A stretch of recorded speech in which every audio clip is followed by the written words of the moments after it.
Puji Tuhan baik. Dan juga terima kasih kepada kesempatan yang diberikan oleh kepada saudara-saudari dan juga oleh orang-orang yang menonton.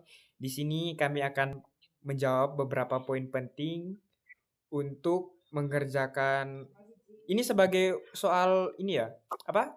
UTS kita kan? Iya, UTS kita. UTS kita dari pertemuan berapa ini? 4 ya kalau nggak salah dari poin-poinnya itu. 4 sampai 7 ya, Bung. Oke. Di sini agar waktu yang diberikan tidak disia-siakan, kami langsung saja memperkenalkan diri. Saya Ralditya Vitovian Babos sebagai moderator dan juga rekan-rekan saya persilakan. Saya Adrian Suhardi Gamat. Saya Geni Sampu. Saya Tesia Lady. Saya Rizda. Oke, terima kasih saudara-saudari sekalian. Di sini saya langsung saja ke beberapa poin yang ingin disampaikan sebagai pengerjaan soal UTS kita ya teman-teman di semester 2 ini mengenai filsafat kewarganegaraan. Nah, langsung saja poin pertama tentang apa itu konsep inti dari warga negara yang baik. Dari pertemuan kita sebelumnya, pertemuan 4 ya, Bu, saudara-saudari. Pertemuan ke-4 sampai ke-6 yang telah dijelaskan oleh Pak Andri. Saya silakan kepada saudara-saudari yang ingin menyampaikan pendapat. 3 orang saja sudah cukup. Oke, mungkin dari saya. Tadi kita sebelumnya sudah membahas untuk pertanyaan nomor 1 sudah membahas di pertemuan ke-4 dan ke-6. Dari pertanyaannya itu apa konsep inti dari warga negara yang baik. Jadi teman-teman, konsep inti dari warga negara yang baik adalah orang yang tidak hanya tinggal di suatu negara, tetapi dia juga aktif berperan dalam menjaga dan membangun negaranya. Ia memahami hak-haknya dan dengan sadar menjalankan kewajibannya seperti taat kepada hukum, membayar pajak, ikut dalam pemilu, serta menjaga ketertiban dan kerukunan sosial. Bukan hanya itu, warga negara yang baik juga peduli terhadap kepentingan bersama dan lingkungan sekitarnya. Dengan menjadi warga negara yang baik, seorang membantu menciptakan masyarakat yang tertib, damai, dan sejahtera untuk semua. Mungkin itu yang bisa saya sampaikan. Mungkin ada tambahan dari teman-teman. Oke, terima kasih, saudara Andi. Saya persilakan kepada saudari ataupun saudara yang ingin menyampaikan pendapatnya terkait pertanyaan poin nomor 1. Poin nomor 1. Oke, baik dari saya. Oke, terima kasih. Silakan saudara Igi. Pertanyaannya di sini tadi konsep inti dari warga negara yang baik. Ya, warga negara. Berdasarkan pertemuan ke-4 dan ke-6. Jadi konsep inti dari warga negara yang baik adalah individu yang taat hukum, berperilaku etis, menjunjung nilai-nilai moral, serta berperan aktif, menjaga ketertiban sosial dan harmoni dalam kehidupan bermasyarakat. Jadi warga negara baik juga cenderung fokus pada kewajiban moral dan sosial seperti menghormati hak orang lain, menaati peraturan dan menjaga kerukunan. Jadi itu saja dari saya. Oke, terima kasih saudara Igi. Saya persilakan kepada saudari Rifda ataupun saudari Lady yang ingin menyampaikan salah satu. Sedikit tambahan dari saya. Oke, tambahan Rifda, silakan. Saudari Rifda atau saudari Lady?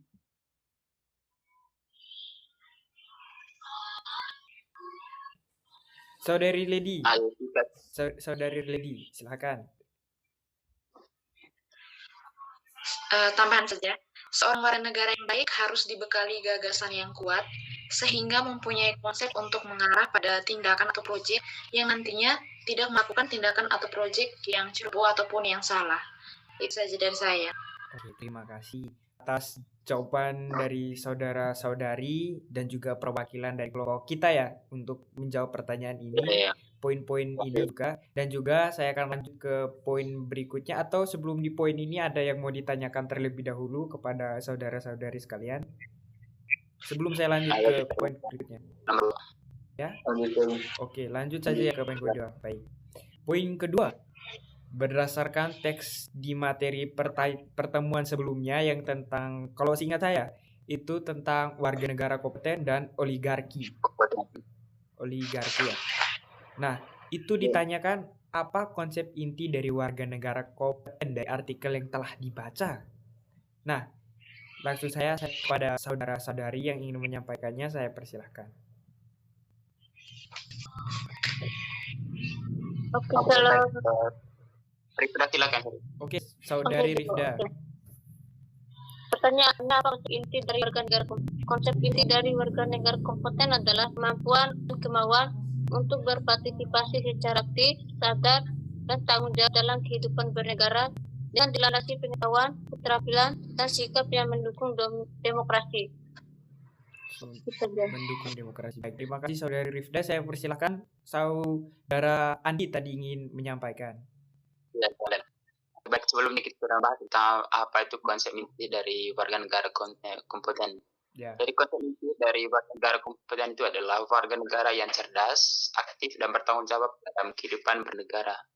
Nah, warga negara kompeten itu terbentuk warga sadar akan hak-haknya dan hak-hak sesamanya untuk dapat merumuskan dengan jelas dan memperjuangkan dengan mengorganisasikan dirinya. Jadi dia harus memperjuangkan dengan mengorganisasikan dirinya. Dan juga partisipasi aktif warga negara dalam kehidupan publik. Yang intinya kita juga harus ikut aktif untuk ikut serta dalam kegiatan apapun dalam kehidupan publik. Mungkin begitu. Kita lanjut. Tambahan. Oke, mungkin tambahan dari saya ya. Tambahan dari saya mengenai pertemuan sebelumnya, ini juga kan pernah kita bahas di diskusi minggu lalu ya, saudara-saudari sekalian. Nah, itu tentang pentingnya kesadaran kita akan hak-hak dan kewajiban serta kontribusi kita terhadap pemerintahan agar kita itu sebagai warga negara bisa ikut serta dalam mengarahkan negara, bukan hanya kita menyanggupinya saja. Mungkin itu saja dari saya. Ada tambahan dari yang lain? Atau langsung ke pertanyaan berikutnya? Oke, baik. Saya langsung pertanyaan nomor 3. Nah, sebelum saya memberikan poin-poin, ada beberapa poin penting di poin ketiga ini mengenai jelasan perbedaan antara keduanya perbedaan meliputi. Nah, ini maksud perbedaan antara keduanya itu warga negara kompeten dan juga warga negara yang baik ya. Kalau Nah, poin pertama itu tentang satu prinsip mendasar dari kedua istilah baik dan kompeten. Yang kedua, apa saja kontribusi dari warga negara yang baik dan warga negara kompeten. Yang ketiga, mengapa warga negara baik tidak cukup untuk iklim demokrasi seperti Indonesia. Yang keempat, bagaimana kontribusi dari partisipasi warga negara kompeten di dalam negara republik. Saya persilakan kepada saudara-saudari sekalian tentang yang begini. Dari pertanyaan nomor 1, poin pertama kepada saudara Andi, saya persilahkan. Mungkin kalau kita lihat istilah dari baik dan kompeten, mungkin keduanya mempunyai kesamaan, hampir mirip, tapi mempunyai perbedaan. Kalau kita lihat dari prinsip mendasar dari negara baik, prinsip mendasar itu dia tuh mempunyai etika dan moralitas. Terus seseorang yang baik itu bertindak berdasarkan nilai-nilai moral seperti jujur, adil, peduli, terus empati dan bertanggung jawab. Terus dia fokusnya pada niat dan tindakan yang etis.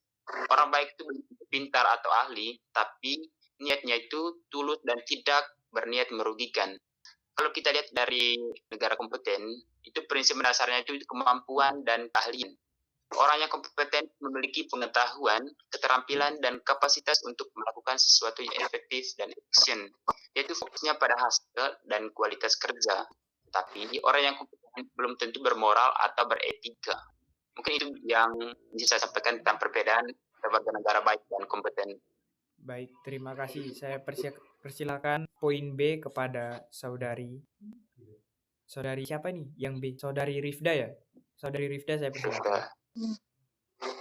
Untuk pertanyaan kedua, apa saja kontribusi dari warga negara baik dan warga negara kompeten? Yang pertama, kontribusi warga negara baik. Menjaga ketertiban sosial, taat hukum, tidak membuat kekacauan, dan patuh aturan. Kedua, menumbuhkan nilai-nilai kebangsaan, menjaga persatuan, menghormati keberagaman, dan cinta tanah air. Yang ketiga, membangun lingkungan yang harmonis, bersikap sopan, saling tolong-menolong, dan menghormati sesama. Selanjutnya, kontribusi warga negara yang partisipatif dalam demokrasi, ikut pemilu, menyampaikan aspirasi secara kritis dan bijak, serta ikut dalam diskusi publik. Yang kedua, mengawasi kebijakan pemerintah, mampu memahami isu-isu politik dan sosial, serta mengkritisi kebijakan yang tidak berpihak pada rakyat. Yang ketiga, mendorong perubahan dan inovasi sosial, menggunakan pengetahuan dan keterampilan untuk memecahkan masalah masyarakat. Mungkin itu aja. Oke, terima kasih Saudara Rifda. Saya persilakan ke poin berikutnya, poin C kepada Saudari Lady. Oke, poin yang kecil, mengapa warga negara baik tidak cukup untuk iklim demokrasi seperti di Indonesia? Warga negara baik saja tidak cukup untuk menjadi iklim demokrasi di Indonesia karena hak kebebasan berpendapat dan berekspresi sering dibatasi secara tidak sah, serta adanya pelanggaran terhadap hak tersebut seperti kriminalisasi dan intimidasi digital. Selain itu, kurangnya perlindungan dan transparansi dari pemerintah menyebabkan ketidakpercayaan masyarakat dan banyak warga yang merasa tidak bebas menyampaikan pendapat di ruang publik. Jadi diperlukan tidak hanya sikap baik, tetapi juga perlindungan hukum dan kebebasan sipil yang kuat agar demokrasi berjalan dengan sehat dan baik. Oke, baik, terima kasih. Saya persilakan kepada poin berikutnya kepada Saudara Igi. Terima kasih. Jadi pertanyaan dari poin yang kedua itu kontribusi dan partisipasi dalam negara publik.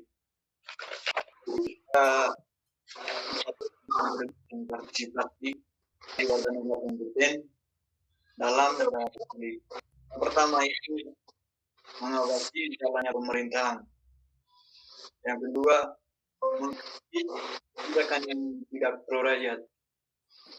Yang ketiga itu ikut serta dalam dialog publik, pemilu, organisasi dan pendidikan politik masyarakat. Dan yang terakhir itu bentuk opini publik yang rasional dan argumentatif. Jadi saja dari saya. Baik, terima kasih pada saudara-saudari sekalian atas penjelasan pada poin ketiga dan juga beberapa rentetan pertanyaan. Mungkin dari empat penyampaian dari saudara-saudari sekalian mungkin ada yang ingin disampaikan atau ditambahkan, saya persilakan. Kalau misal nggak ada yang ditambahkan, saya lanjut ke poin berikutnya. Lanjut ke poin berikutnya. Okay. Poin berikutnya, uraikan persamaan dari dua konsep tersebut. Mungkin ini dari saya terlebih dahulu tentang poin persamaan dari kedua konsep mengenai warga negara kompeten dan juga warga negara yang baik. Ya kan, saudara-saudara sekalian? Nah, dari apa yang saya pahami, keduanya tersebut menekankan pada pentingnya tanggung jawab dan keterlibatan dalam kehidupan bernegara. Sama-sama bertujuan untuk menciptakan masyarakat yang beradab, damai, dan maju. Keduanya menekankan pentingnya kesadaran berbangsa dan bernegara. Nah, itu kedua-duanya menciptakan sesuatu yang mengarah pada kebaikan untuk bangsa kita sendiri. Mungkin itu saja dari saya. Ada tambahan dan lain? Dari saya. Oke, baik, Bung Gigi. Saya persilakan. Sama dari konsep antara warga negara baik dengan warga negara kompeten. Jadi keduanya itu berdasarkan pada kesadaran bernegara dan tanggung jawab sebagai warga negara. Terus keduanya sama-sama berkontribusi pada kehidupan berbangsa dan bernegara yang sehat. Dan keduanya juga mendukung keberlangsungan demokrasi meskipun bentuk kontribusi yang berbeda. Jadi persamaan dari dua konsep tersebut. Oh, baik, terima kasih Saudara Igi. Saya persilakan kepada Saudari Rifda atau Lady.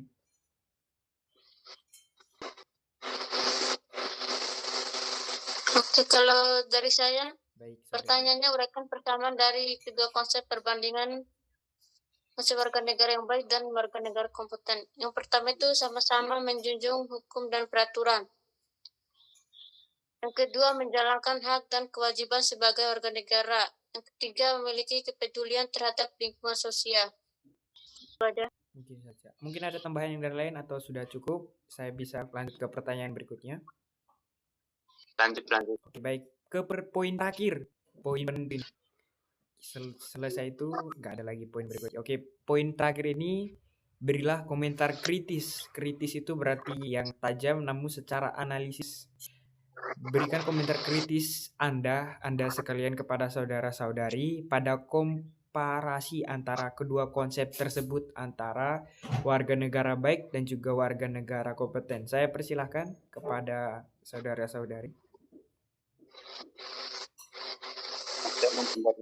Ya, jadi berilah komentar Anda pada komparasi antara kedua konsep tersebut tentang warga negara yang baik dan warga negara kompeten. Jadi menurut saya, membandingkan konsep warga negara yang baik dan warga negara yang kompeten sangat penting, apalagi di zaman sekarang. Kedua konsep ini memang berbeda, tapi sebenarnya saling melengkapi. Warga negara yang baik punya hati yang tulus dan menjunjung nilai-nilai moral, sedangkan warga negara yang kompeten punya kemampuan dan pengetahuan untuk menyelesaikan masalah secara efektif. Namun, dalam praktiknya, masih banyak orang-orang yang hanya fokus mencari baik saja, misalnya tidak melanggar hukum atau bersikap sopan, tapi tidak mau belajar, tidak peduli dengan informasi penting, dan tidak aktif dalam kehidupan bernegara. Padahal, di era demokrasi sekarang, kita butuh lebih dari sekadar niat baik. Kita butuh warga negara yang juga cerdas, kritis, dan tahu cara bertindak dengan tepat. Sebaliknya, orang hanya mengandalkan kepintaran atau kompetisi, tapi tidak punya kepedulian atau nilai moral, juga bisa membahayakan. Salah satu contohnya adalah orang pintar yang malah memanfaatkan kepandaiannya untuk menipu atau merugikan negara. Kalau kita lihat berita-berita sekarang itu, salah satu isinya itu adalah korupsi yang dilakukan oleh pejabat atau petinggi negara kita. Mungkin itu kritik masukan atau kritik dari saya. Terima kasih. Baik, terima kasih atas pemikiran kritis yang telah disampaikan, itu sudah sangat tajam. Mungkin ada pemikiran kritis dari saudara-saudari sekalian lagi selain dari saudara Andi, saya persilakan. Mungkin dari saya. Oke, saudari Lady. Kritik utama terhadap perbandingan ini adalah bahwa pendekatan yang memisahkan keduanya secara tegas bisa menimbulkan ketidaksinambungan dalam pembentukan warga negara.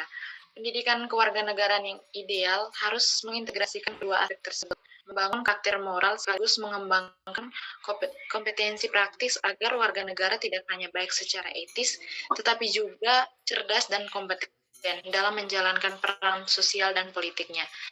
Tanpa integritas ini, demokrasi bisa terancam oleh warga yang taat aturan tapi tidak kritis, atau warga negara yang kritis tapi kurang bertanggung jawab secara moral. Mungkin itu saja dari saya. Oke, baik, terima kasih. Mungkin ada tambahan dari saudara-saudari, atau mungkin saya langsung ke penutup kesimpulan. Boleh. Atau ada mungkin solusi terakhir? Iya, solusi terakhir dari teman-teman sebagai tanggapan atau sanggahan pun saya persilahkan. Dari saya solusinya. Oke, saya persilahkan kepada saudari Igi. Di resolusi dari saya itu tentang kedua konsep antara warga negara yang baik dan warga negara kompeten itu, dengan memperkuatkan pendidikan kewarganegaraan yang dapat membentuk karakter dan kemampuan berpikir kritis, juga literasi hukum dan politik perlu ditingkatkan agar pemahaman hak serta kewajiban partisipasi aktif dalam kehidupan demokrasi harus didorongkan melalui ruang diskusi dan musyawarah. Jadi itu saja. Oke, terima kasih atas penjelasan dari saudara-saudari sekalian. Mungkin saya bisa memberikan sedikit kesimpulan atau pendapat saya dari beberapa poin yang telah disampaikan. Dari saya sendiri, apa yang telah kita jelaskan mengenai warga negara yang baik dan juga warga negara yang kompeten itu pada intinya tidak dapat dipisahkan. Karena apa? Idealnya warga negara harus baik sekaligus kompeten. Menjadi baik saja tanpa kompetensi bisa menciptakan warga negara yang patuh tapi tidak berpikir kritis atau diam diri saja. Sebaliknya, menjadi kompeten tanpa dasar etika kewarganegaraan bisa menimbulkan warga negara yang oportunistis atau destruktif yang telah disampaikan oleh saudara Igi, karena yang mana tentang karakter, kan karakter itu sesuatu yang identik dengan etika kita ya, karakter, etika apapun kemampuan kita Dalam konteks Indonesia, tantangannya adalah membangun warga negara yang kritis tanpa kehilangan etika dan integritas agar mereka itu bisa ikut serta dalam pembangunan bangsa dan bernegara saja, bukan sebagai kita hanya menerima identitas cuma KTP saja, tapi kita berkontribusi di dalamnya. Mungkin itu saja dari saya, atau beberapa tambahan dari saudara-saudari saya persilakan. Oke, cukup.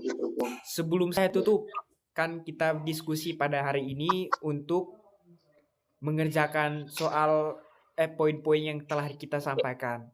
Nah, itu kan poin-poinnya agar tidak sama, itu maksudnya mungkin agar penjelasan kita itu sesuai dengan lebih mengarah pada arahan dari Pak Andri ya, lebih tepatnya. Nah, itu penjelasan kita itu mungkin dari sendiri yang pembukaannya mengenai pengerjaannya kita itu dalam bentuk video UTS ya, video ya, dalam bentuk video berdurasi 8 menit. Nah, itu kita apakah wajib disertai PPT ya? Ya, diwajib. Ya. Nah, kalau semisal mukanya nggak kelihatan itu bagaimana? Apakah bisa tapi nanti suara kita kedengaran? Mungkin itu tidak dipermasalahkan sepertinya. Yang penting kan kita sudah ada niatan buat PPT, terus kita juga kan bisa menyalurkan suara kita. Mungkin ada beberapa kendala yang tidak bisa kita lakukan, seperti nggak ada laptop ataupun kerusakan lainnya. Atau bagaimana? Setuju atau ada pendapat dari yang lain? Kan kita disuruh dari itu kemarin itu disertai pematerinya juga. Kalau ada PPT harus ada pemateri juga. Gitu. Oke.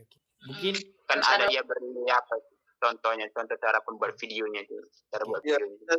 Sesuai video yang Pak Andri kirim. Ya, kan itu dari saya sempat lihat, terus itu lihatnya kan dalam bentuk laptop. Kalau misalnya dalam HP gimana itu, ada solusi dari teman-teman? Ya, intinya ada suara. Intinya ada suara. Yang penting suara dengar, muka kita bisa diedit juga ya sepertinya. Mungkin ada aplikasi bawaan juga sepertinya ya. Iya. Oke, kurang lebih seperti itu ya teman-teman. Kalau semisal ada yang tidak paham bisa didiskusikan di grup. Kan kita saling membahu ya satu sama lain. Saling membantu lah. Nah, terus apakah itu tugasnya itu kita kerjakan di kertas juga terus diupload sekalian sama linknya video itu? Atau tidak perlu untuk pengerjaan? Tidak, kalau dari saya itu kemarin kan disuruh upload di Jakarta, kita buat di Microsoft, apa namanya?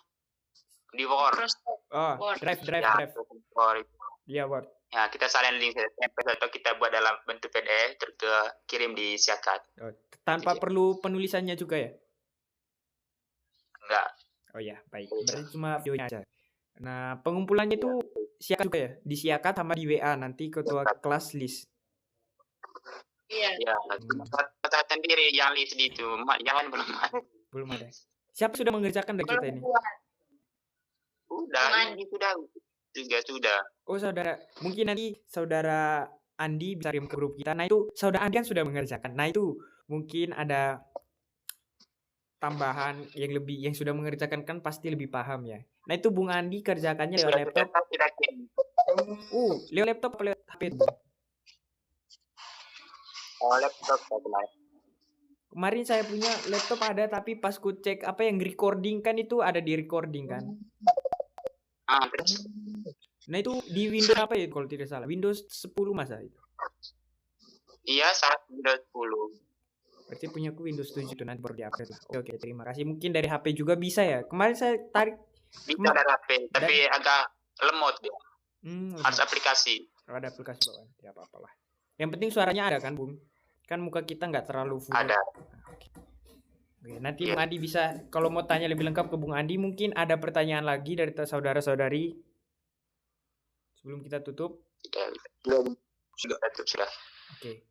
Sebelum saya mengakhiri, saya sebagai moderator ucapkan terima kasih kepada saudara-saudari sekalian karena menyempatkan waktu kita di hari libur ini, dan juga kita berdiskusinya tidak bisa secara langsung tatap muka, namun Google Meet.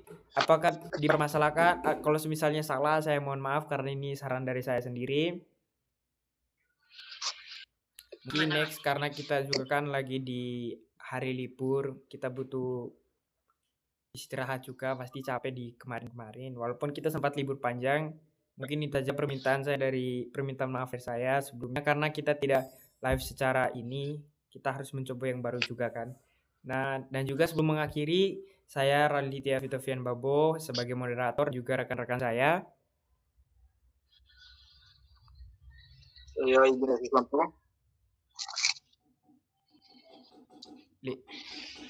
Andi suaramu Saya- on mic, gak on mic, Andi. Andi, Saya Lady. Saya Rda. Kami pamit undur diri dan terima kasih jika ada kesalahan kata yang kurang berkenan. Dadah. Bye-bye. Bye-bye. Selamat siang semuanya. Selamat